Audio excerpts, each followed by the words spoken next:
పూరా లోకల్. నమస్తే, welcome to పూరా లోకల్. మనం ఇప్పుడు ప్రజావాణి దగ్గర ఉన్నాము. ప్రజావాణిలో అనేక మంది ప్రజలు వచ్చి వాళ్ళ కంప్లైంట్లు ఇస్తూ ఉన్నారు. అయితే కొంతమంది చాలా దూరం నుంచి వస్తూ ఉన్నారు. వచ్చి ఇప్పటికీ 4-5 సార్లు తిరిగినా కూడా వాళ్ళ ప్రాబ్లమ్స్ ఏమి క్లియర్ కావట్లేదు అంటారు. అలాగే ఆర్టీసీ వాళ్ళు కానీ, కేజీవీపీ స్కూల్ వాళ్ళు కానీ ఇలా రకరకాల వాళ్ళు వచ్చి ఇక్కడ ఫిర్యాదులు ఇస్తున్నారు. అయినా కూడా వాళ్ళకి న్యాయం జరగట్లేదని చెప్పేసి వాళ్ళు చెప్తా ఉన్నారు.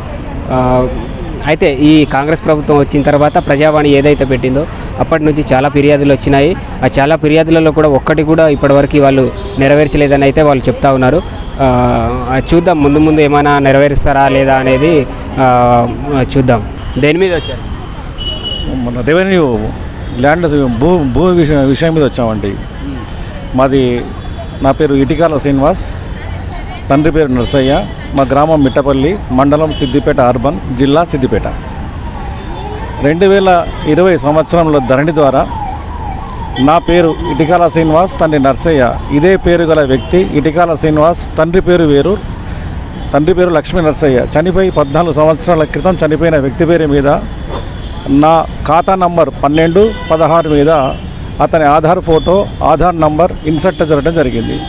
నేను 2020లో ధరణి ద్వారా అప్పుడు చేసిన కలెక్టర్, రెవెన్యూ, ఎంఆర్ఓ గారులకు కూడా నేను అప్లికేషన్ ఇచ్చాను.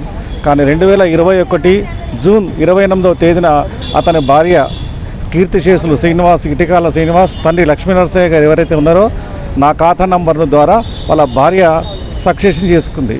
2021 నుంచి ఇప్పటి వరకు కూడా నేను ఎన్ని చోట్ల ప్రదక్షిణలు చేసినా కానీ కోర్టు పరిష్కారం తప్ప వేరే మార్గం చూపుతలేరు.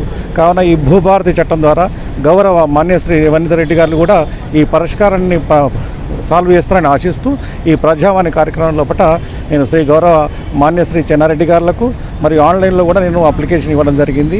తిరిగి ఎవరైతే సక్సెషన్ క్యాన్సిల్ చేసి ఎంక్వైరీ ద్వారా నా స్థలాన్ని నాకు ఇప్పించగలని కోరుతున్నాను. మా సర్వే గతంలో ధరణి ఉండే కదా, అప్పుడేం మీకు దానికి ఆన్సర్ దొరకలేదా? ధరణిలో నేను 2021 జూన్ 28 తర్వాత సక్సెషన్ అయిన తర్వాత 21 నుంచి ఇప్పటి వరకు తిరగని రోజు లేదు, తిరగలేదు. స్థానిక ఎంఆర్ఓ గారు ఎవరైతే ఉన్నారో చేసిన ఎంఆర్ఓని కలిస్తే అది నా చేతుల్లో లేదు, అది ఆన్లైన్ కాబట్టి ఇది కలెక్టర్ దగ్గరికి వెళ్తే కలెక్టర్ నా చేతుల్లో కూడా లేదు అన్నారు. మీరు ఖచ్చితంగా వెళ్తే కోర్టుకి వెళ్ళన్నారు. కాబట్టి నేను ధరణి ద్వారా కోర్టుకి వెళ్ళాల్సిన పరిస్థితి, నా స్థలాన్ని నేను నా ద్వారా కళ్ళ ముందు సక్సెషన్ జరిగింది కాబట్టి నాకు అన్యాయాన్ని క్యాన్సిల్ చేసి న్యాయం చేయాలని కోరుతున్నాను. ఎన్ని సంవత్సరాల నుంచి జరుగుతుంది? నేను 2020లో ఆధార్ జరిగింది, 2021లో సక్సెషన్ అయింది. 4 సంవత్సరాల నుంచి నేను వరుసగా తిరుగుతూనే ఉన్నారు రెవెన్యూ అధికారుల చుట్టూ. అంటే ఇప్పుడు ఇది మీ పేరు మీద లేదా, ఎవరి పేరు మీద ఉందా? ఇంకా భూమి కబ్జాలో నేనే ఉన్నాను. కానీ రైతు బంధు కానీ తర్వాత రైట్ టు ఆర్ఓఆర్ చట్టం ప్రకారం ఆమెకు పూర్తి, ఎందుకంటే ఆన్లైన్లో ధరణిలో చూస్తే నా సర్వే నెంబర్ నేను కొన్న ఒక నంబర్ 716/E/1/2. నేను 20 గుంటల స్థలాన్ని కొన్న, ఆ స్థలాన్ని కూడా అదే ఆమెకి వెళ్ళిపోయింది. నేను 2020 కంటే ముందు 2019లో కూడా 1 ఎకరం 12 గుంటల ఆ స్థలాన్ని అమ్మిన. వాళ్ళు మొటేషన్ చేసుకోలే, ఆ మొటేషన్ చేసుకొని స్థలం కూడా ఆమె పేరు మీదకే పోయింది. ఈ పూర్తి కూడా రైతు బంధు ఆమెనే తీసుకుంటుంది. కబ్జాలో మాత్రం నేను ఉన్నాను. మరి కలెక్టర్ గారు మీకు ఇచ్చిన సమాధానం? అప్పుడు కలెక్టర్ హనుమంతరావు గారు ఉండ్రి. అప్పుడు హనుమంతరావు గారి దగ్గరికి నేను వెళ్తున్నప్పుడు ఇది మన చేతుల్లో, కలెక్టర్ చేతుల్లో లేదు, ఇది డైరెక్ట్ మీరు కోర్టుకి వెళ్ళాల్సిన సమస్య, ఇది సక్సెషన్ క్యాన్సిల్ చేసే అధికారం కోర్టు కలెక్టర్ పరిధిలో లేదని చెప్పారు. మరి మీరు కోర్టుకి వెళ్ళారా? నేను కోర్టుకి వెళ్ళాలి. ఎందుకంటే న్యాయం అనేది ఎందుకంటే నా స్థలాన్ని నేను కబ్జాలో నేనున్నప్పుడు నా స్థలాన్ని ఎంఆర్ఓలు చేసినట్టు, ఏ ఎంఆర్ఓలు అయితే క్యాన్సిల్ చేసినారో, రద్దు చేసినారో ఆ ఎంఆర్ఓ ద్వారానే ఇంత జాగను పొందాలనే ఉద్దేశంతో నేను అన్ని ఆఫీసుల చుట్టూ తిరుగుతున్నాను. ఏ ఎంఆర్ఓ చేశారు మీకు? అప్పుడు స్థానిక ఎంఆర్ఓ 2021 విద్యాసాగర్ ఎంఆర్ఓ గారు ఎవరు చేశారు. ఇమ్మీడియట్ విద్యాసాగర్ని కూడా కలిస్తే ఆ సాగర్ కూడా విద్యాసాగర్ కూడా ఏం చేశారంటే వాళ్ళని ఎవరైతే పార్టీ అయితే చేసుకున్న సక్సెషన్ శ్రీలతను కూడా పిలిపించినా కానీ నా చేతుల్లో ఇప్పుడు ఏం లేదు, మీరు డైరెక్ట్ కోర్టుకి వెళ్ళాల్సిందే అని చెప్పారు.